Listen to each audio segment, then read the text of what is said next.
കൂട്ടുകാർക്ക് നല്ലൊരു രാത്രി ആശംസിച്ചുകൊണ്ട് മാമ്പഴത്തിന്റെ പുതിയ വീഡിയോയിലേക്ക് സ്വാഗതം. ആദ്യമായിട്ട് കാണുന്നവരാണെങ്കിൽ ചാനൽ ഇഷ്ടപ്പെട്ട ഒന്ന് സബ്സ്ക്രൈബ് ചെയ്യാൻ മറക്കരുത്. അതോടൊപ്പം തന്നെ കണ്ടുകൊണ്ടിരിക്കുന്ന എല്ലാവരുടെ സപ്പോർട്ടിലേക്കും തുടർന്നും പ്രതീക്ഷിച്ചുകൊണ്ട് നമുക്ക് നേരെ ഗൗരിയുടെ ശങ്കറിന്റെ ഒക്കെ നാളത്തെ ഒരു അടിപൊളി പ്രമോ വിശേഷത്തിലേക്ക് അങ്ങോട്ട് പോയാലോ. നാളത്തെ പ്രമോ വിശേഷത്തിൽ കാണിക്കുന്ന ആദർശിനെ സ്വന്തമാക്കാനായിട്ട് രഞ്ജു ആ കുതന്ത്രങ്ങളൊക്കെ പ്രയോഗിക്കുന്നുണ്ട്. അതിന്റെ വിശേഷങ്ങളും അതോടൊപ്പം തന്നെ തങ്കച്ചിയും മഹാദേവനും കൂടെ കൂടിയിട്ട് എങ്ങനെ ഏത് വിധേനെ ഗൗരിയെ ആ ചാരിങ്ങാട്ട് വീട്ടിൽ നിന്ന് പുറത്താക്കണം, ശങ്കറിനെയും ഗൗരിയെയും തമ്മിൽ തലിക്കണം. അതിനു വേണ്ടിയിട്ട് കുറെ തന്ത്രങ്ങളൊക്കെ പയറ്റുന്നുണ്ട്. അതിന്റെ വിശേഷങ്ങളൊക്കെയാണ് നാളെ കാണാൻ പോകുന്നു പറഞ്ഞിട്ടുണ്ടെങ്കിൽ, ഇന്ന് തന്നെ നമ്മൾ അവസാനം കണ്ടേന്ന് പറഞ്ഞിട്ടുണ്ടെങ്കിൽ ഗൗരിയോട് പിണങ്ങിയിട്ട് ഹാളിൽ സെറ്റി വന്ന് കിടക്കുവാണ് ശങ്കർ. ഈ സമയത്താണ് മഹാദേവൻ അങ്ങോട്ട് വരുന്നത്. മഹാദേവൻ ഈ കാഴ്ച കണ്ടപ്പോൾ ഒരു കാര്യം മനസ്സിലായി, ഗൗരി കുട്ടിശങ്കർ തമ്മിൽ എന്തോ ഒരു പ്രശ്നം ഉണ്ടായിട്ടുണ്ട്. അതാണ് പിന്നീട് ശങ്കരനെ എഴുന്നേൽപ്പിച്ചിട്ട് പറഞ്ഞു, എടാ നീ എന്തിനാ ഇവിടെ വന്ന് കിടക്കണേ? ഓ, ഭാര്യ അടിച്ചിറക്കി കാണുമല്ലേ മുറിയെന്ന്. കൊള്ളാം. എടാ, നീ ഭാര്യയുടെ അടിമയായിട്ട് ഇനിയെങ്കിലും കിടക്കല്ലേ? നിനക്ക് സ്വന്തമായ ഒരു തീരുമാനം വേണം. വരച്ച വരെ നീ അവളെ നിർത്തണം. അല്ലാതെ ഈ ചാരങ്ങാട്ട് വീടിന്റെ മാനം കൊണ്ടേ കളയല്ലേ കുട്ടിശങ്കര. ഇങ്ങനെയൊക്കെ ഉപദേശിച്ചുകൊണ്ടിരിക്കുന്ന സമയത്ത് ഇതെല്ലാം കേട്ടോണ്ട് ഗൗരി വന്നു. ഗൗരിക്ക് ഇത് കേട്ടപ്പോൾ സങ്കടമായി. പിന്നെ ഗൗരി അത് മൈൻഡ് ചെയ്യാതെ എന്നാ ചായ എന്നും പറഞ്ഞിട്ട് ശങ്കറിന് ചായ കൊടുക്കണം. ശങ്കർ ആ ചായ വാങ്ങിയില്ല. എനിക്ക് വേണ്ടാന്ന് വേണ്ട, എന്നെ ശങ്കറെ ചായ കുടിക്കുക. എന്നോടുള്ള ദേഷ്യം ഈ ചായയോട് തീർക്കേണ്ട ആവശ്യമില്ല. ചായ കുടിക്കാൻ പറയണം. നിന്നോട് വേണ്ടെന്നല്ല ഞാൻ പറഞ്ഞതെന്നൊക്കെ ചോദിക്കണം. ഇതിന് മാത്രം എന്ത് തെറ്റാ ഞാൻ ചെയ്തത്? ഞാൻ കമലയിടത്തിനെ സഹായിക്കാൻ മാത്രമല്ലേ ചെയ്തുള്ളൂ.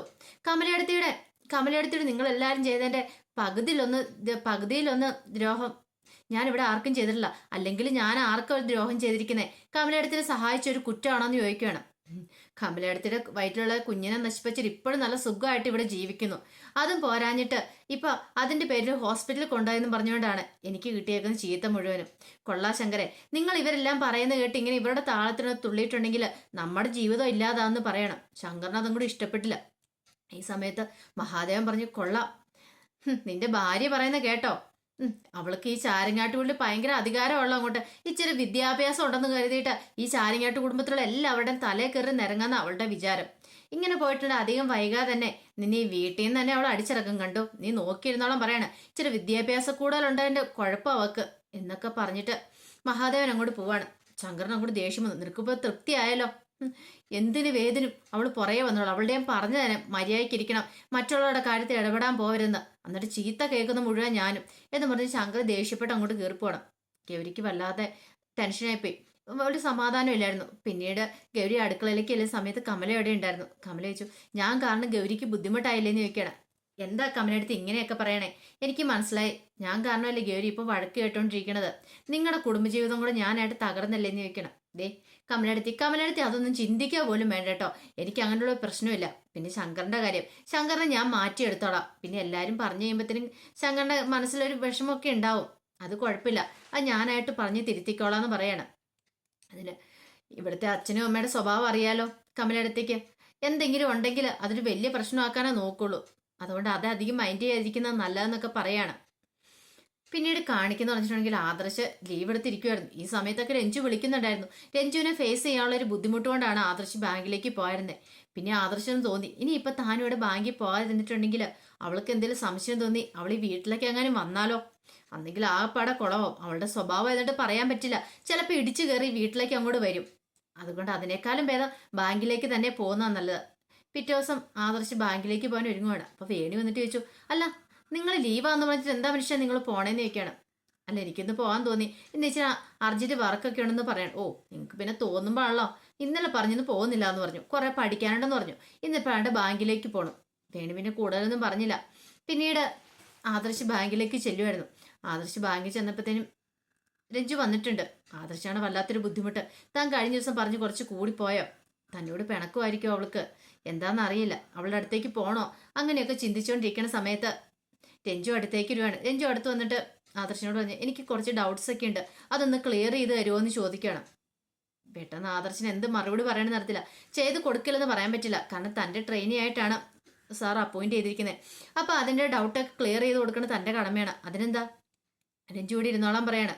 അങ്ങനെ രഞ്ജുവിന് ഡൗട്ട് ക്ലിയർ ചെയ്തുകൊണ്ടിരിക്കുക. പിന്നീട് കാണുന്ന പറഞ്ഞിട്ടുണ്ടെങ്കിൽ ആദർശിന് ഡൗട്ടായിരുന്നു, രഞ്ജു എന്നാ ഒന്ന് സംസാരിക്കുന്ന അതിനെക്കുറിച്ച്. ഇനി അവൾക്ക് തന്നോട് ദേഷ്യമൊന്നും ഇല്ലേ? അതോ ഇനിയിപ്പോൾ അവള് പഴയ കാര്യങ്ങളൊക്കെ മറന്നോ? ഇനിയിപ്പോൾ താൻ പറഞ്ഞ പോലെ തൻ്റെ ഫ്രണ്ടായിട്ട് തുടരാൻ തന്നെയാണോ തീരുമാനിച്ചിരിക്കുന്നത്? അങ്ങനെ ഒരു സംശയമൊക്കെ ആദർശിൻ്റെ ഉള്ളിൽ ഉണ്ടാവുന്നുണ്ടായിരുന്നു. പിന്നീട് ഇങ്ങനെ പറഞ്ഞു കൊടുക്കൊണ്ടിരിക്കുന്ന ഇടയ്ക്ക് പെട്ടെന്ന് രഞ്ജു പറഞ്ഞു, എനിക്ക് തല കറങ്ങുന്ന പോലെ തോന്നുന്നു ആദർശേട്ടാന്ന് പറയാണ്. പറഞ്ഞ് തീരുവല്ല രഞ്ജു ആദർശിന്റെ തോളിലേക്ക് ചാരുവാണ്. ഒട്ടും പ്രതീക്ഷിച്ച കാര്യമല്ല ആദർശത്. കാരണം അങ്ങനെ ഒരു ടെസ്റ്റ് എന്ന് പറഞ്ഞിട്ടുണ്ടെങ്കിൽ ഇത് രഞ്ജുവിന്റെ അഭിനയമാണോ ഒറിജിനലാണോ എന്ന് അറിയത്തില്ല. ഇവൾക്ക് ഇടയ്ക്ക് ബീപ്പ് താഴുന്ന കാര്യം പറഞ്ഞിട്ടുണ്ടായിരുന്നു. ഇപ്പൊ അങ്ങനെ എന്തെങ്കിലും ആണോ? രഞ്ജുന്ന് കുലുക്ക് വിളിക്കുന്നുണ്ട്. രഞ്ജു ഇങ്ങനെ കോങ്ങണിട്ടെന്ന് നോക്കിയിട്ടുണ്ട്, ഏറ്റിട്ടുണ്ട് തന്റെ കളി. അതല്ല രഞ്ജുവിന്റെ ഒരു അടവ് മാത്രമായിരുന്നു. താനും ആദർശാനും കൂടെ ഒരുമിച്ചിരിക്കുന്നത് ആലും ഒന്ന് കാണണം. അപ്പൊ ഈ ബാങ്കിലൊക്കെ ഒരു ചർച്ചാ വിഷയമാകണം. അങ്ങനെ വേണം തനിക്ക് സ്വന്തമാക്കാനാണ്. അതിനുള്ള കുതന്ത്രങ്ങളൊക്കെ ആയിരുന്നു രഞ്ജുവിന്. തന്റെ ഫ്രണ്ടായിട്ട് മാത്രം കാണണമെന്ന് പറഞ്ഞാ. അപ്പൊ അങ്ങനെ ഒരു പണിയെങ്കിലും കൊടുക്കണ്ടേ? ആരൊക്കെ എന്തൊക്കെ പറഞ്ഞാലും താൻ ആദർശനെ സ്വന്തമാക്കും, ആ ഒരു ചിന്തയായിരുന്നു. അതിന് വേണ്ടിയിട്ടായിരുന്നു രഞ്ജു അഭിനയിച്ചതെന്ന് പറഞ്ഞിട്ടുണ്ടെങ്കിൽ പിന്നീട് ആദർശന് വല്ലാത്ത ടെൻഷനായിപ്പോയി. ഇതൊക്കെ ആരും കണ്ടിട്ടുണ്ടെന്ന് വലിയ പ്രശ്നമാകും. ഇതെങ്ങാനും വേണിയുടെ കാതിലെത്തിയേ തീർന്നു. വേണിയുടേത് മാത്രമല്ല അച്ഛൻ്റെ അമ്മയുടെ കാതിലെത്തിയിട്ടുണ്ടെങ്കിൽ പിന്നെ അവരെന്താ വിചാരിക്കുക തന്നെക്കുറിച്ച്. അങ്ങനെ ഒരു ടെൻഷനൊക്കെ ഉണ്ടാകുന്നുണ്ട് ആദർശിൻ്റെ ഉള്ളിൽ. ഈ സമയത്തെന്ന് പറഞ്ഞിട്ടുണ്ടെങ്കിൽ വേണിക്കാണ് ഭയങ്കര സംശയമാണ്. എന്ത് പറ്റി ആദർശൻ്റെ പഴയ പോലെയല്ല, എന്തോ ഒരു മാറ്റമൊക്കെ സംഭവിച്ചിട്ടുണ്ട്. എന്താണെന്നോർത്ത് വേണി ഇങ്ങനെ തല പോഞ്ഞോണ്ടിരിക്കുമ്പോഴത്തേന് നന്ദിനിയമ്മ അങ്ങോട്ട് വന്നു. നന്ദിനിയമ്മ വന്നിട്ട് ചോദിച്ചു, എന്താ പറ്റി വേണിമോളെ, നിന്റെ മുഖത്തൊരു സന്തോഷമില്ലായ്മ എന്താന്ന് ചോദിക്കുകയാണ്. ഒന്നുമില്ല നന്ദിനിയമ്മേ, നീ ആദർശമോനും തമ്മിൽ എന്തെങ്കിലും പ്രശ്നമുണ്ടോ എന്ന് ചോദിക്കുകയാണ്. എന്ത് പ്രശ്നം? ഞങ്ങൾ തമ്മിൽ ഒരു പ്രശ്നമില്ല എന്ന് പറയണേ. ഇനിയിപ്പം എന്നാ നിന്റെ വീട്ടുകാരെന്തെങ്കിലും വിളിച്ചു പറഞ്ഞോ, അതോ ഈ വീട്ടിലുള്ളവർ ആരെങ്കിലും നിന്നെ എന്തെങ്കിലും വഴക്ക് പറയോ മറ്റോ എന്തെങ്കിലും ചെയ്തതെന്ന് ചോദിക്കുകയാണ്. അങ്ങനെയൊന്നും ഉണ്ടായിട്ടില്ലെന്നുണ്ട്. പിന്നെ എന്താന്ന് ചോദിക്കുകയാണ്. നീ മുത്തശ്ശി എന്തേലും പറഞ്ഞു? എൻ്റെ നന്ദിനിയമ്മേ, അങ്ങനെ ഒരു പ്രശ്നവും അല്ലെങ്കിലും ഇനിയിപ്പോൾ ആ വീട് ഈ വീടെന്ന് ഞാൻ ഈ വീടിനെ തിരിച്ചു കാണുന്നില്ല. ഈ വീട് എൻ്റെ വീടും കൂടെ അല്ലേ. ഇവിടെയുള്ളവരെന്ന് പറഞ്ഞിട്ടുണ്ടെങ്കിൽ അവിടെ എൻ്റെ വീട്ടിലുള്ളവരെപ്പോൾ തന്നെയാണ് ഇവിടുത്തെ അച്ഛനും അമ്മയും. ഇപ്പം ഞാൻ അങ്ങനെ എല്ലാവരും കരുതുന്നതെന്ന് പറയാണ്.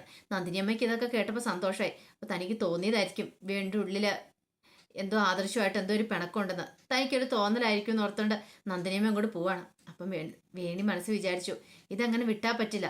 ആദർശേണ്ട സെറ്റപ്പ് എന്നാന്ന് അറിയണം. ആദർശേണ്ട എന്തോ ഒളിച്ചു വെക്കാൻ ശ്രമിക്കുന്നുണ്ട്. പലവട്ടം ചോദിച്ചിട്ടും പറഞ്ഞിട്ടില്ല. പക്ഷെ അതൊക്കെ അറിയണം. പക്ഷെ എങ്ങനെ അറിയും? ബാങ്കിലുള്ള ആരുടെയും ചോദിച്ചാൽ അറിയാൻ പറ്റുമോ? കഴിഞ്ഞ പ്രാവശ്യം ബാങ്കിൽ പോയപ്പോൾ ആദർശേണ്ട അവിടെ ഇല്ലായിരുന്നു. ഇന്ന് ഒന്നുകൂടി ഒന്ന് പോയി നോക്കിയാലോ ആദർശേണ്ട അന്വേഷിച്ച്. ഒരു പക്ഷേ ആദർശേണ്ട അവിടെ ഉണ്ടോയെന്നറിയാലോ. അങ്ങനെ രണ്ടും കൽപ്പിച്ച് വേണി എന്ത് ചെയ്യുവാണ്, ബാങ്കിലേക്ക് പോകാനായിട്ട് റെഡിയാവുകയാണ്. ഈ സമയത്തെന്ന് പറഞ്ഞിട്ടുണ്ടെങ്കിൽ രഞ്ജുവിൻ്റെ തലകറക്കമായി കഴിഞ്ഞപ്പം ആദർശ് രഞ്ജുവിനോട് പറഞ്ഞു, നിന്നെ ഞാൻ ഹോസ്പിറ്റലിൽ കൊണ്ടുപോയിട്ട് നിൽക്കാം. രഞ്ജു വേണ്ടാന്നൊക്കെ പറയുന്നുണ്ട്.